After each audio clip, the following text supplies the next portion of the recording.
Coffee എന്ന് പറയുന്നത് nature ഫ്രണ്ട്ലിയാണ്. അതായത് കോഫിക്ക് നമുക്ക് അഫോറസ്റ്റേഷൻ നടത്തേണ്ട ആവശ്യമില്ല. ഫോറസ്റ്റിൽ തന്നെയാണ് നമ്മൾ കോഫി നടുന്നത്. ക്ലൈമറ്റിനെ നമ്മൾ ദ്രോഹിക്കുന്നില്ല. കോഫി എന്ന് പറയുന്നത് ക്ലൈമറ്റ് ഫ്രണ്ട്ലിയാണ്. നമ്മുടെ ഇവിടെ ഒരു മരത്തിൽ കട്ട കുത്തി കാപ്പി കിടക്കുന്നു. കാണിച്ചു തരാം കേട്ടോ.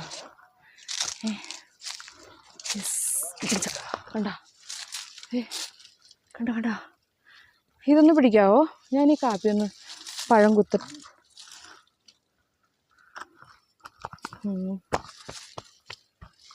നമ്മൾ ഇത് കണ്ടോ, ഈ സാധനം നമുക്ക് പലതരത്തിലുള്ള ഉണ്ടോയെന്ന് നോക്കാം.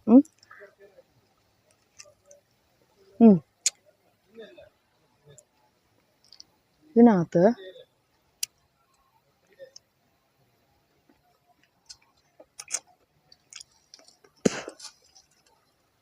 ഇത്